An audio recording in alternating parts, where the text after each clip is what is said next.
వల్లభనేని వంశీని 3 రోజుల పాటు పోలీస్ కస్టడీకి అనుమతిస్తూ ఎస్సీ/ఎస్టీ కోర్టు తీర్పు వెల్లడించింది. 3 రోజుల పాటు ఉదయం 10 గంటల నుంచి సాయంత్రం 5 గంటల వరకు వల్లభనేని వంశీని విచారించాలని సూచించింది. వంశీ న్యాయవాదులు సూచించిన విధంగా వెస్టర్న్ టాయిలెట్, బెడ్ సౌకర్యం కల్పించాలని న్యాయస్థానం ఆదేశాలు జారీ చేసింది. వల్లభనేని వంశీని ఆయన న్యాయవాది సమక్షంలోనే విచారించాలని, కోర్టు నిబంధనలు లోబడి విచారణ ప్రక్రియ ఉండాలని ఆదేశాలు జారీ చేసింది. వల్లభనేని వంశీని కస్టడీకి ఇవ్వాలని ఇటీవల ఏపీ పోలీసులు కోర్టులో పిటిషన్లు దాఖలు చేశారు. మరోవైపు వల్లభనేని వంశీకి బెయిల్ మంజూరు చేయాలని ఆయన తరపు న్యాయవాదులు న్యాయస్థానాన్ని ఆశ్రయించారు. దీంతో ఈ కేసును విచారించిన ఎస్సీ/ఎస్టీ కోర్టు ఏపీ పోలీసులు కోరినట్టుగానే 3 రోజుల పాటు కస్టడీకి అనుమతులిస్తూ ఆదేశాలు జారీ చేశారు. అంతేకాదు వంశీని ఆయన న్యాయవాది సమక్షంలోనే విచారించాలని, 10 నుంచి సాయంత్రం 5 గంటల వరకే విచారించాలని, ప్రక్రియ జరగాలంటూ వంశీ కోరుకున్నట్టుగా వెస్టర్న్ టాయిలెట్, బెడ్ సౌకర్యం కల్పించాలని సూచించింది. టీడీపీ కార్యాలయంలో వైసీపీ ప్రభుత్వం హయాంలో దాడి జరిగింది.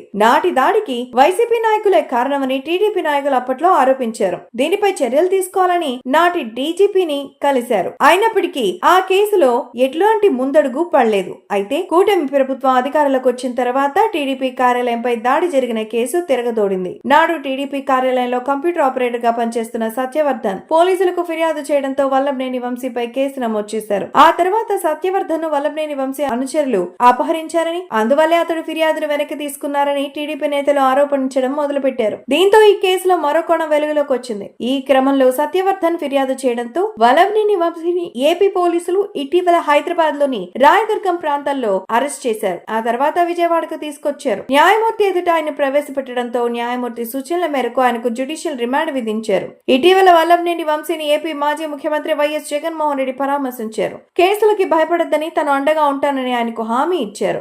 ఆ తర్వాత విజయవాడ సబ్ జైలు నుంచి విలేకరులతో జగన్మోహన్ రెడ్డి మాట్లాడారు. కూటమి నేతలని బట్టలిప్పి కొడతానని హెచ్చరించారు.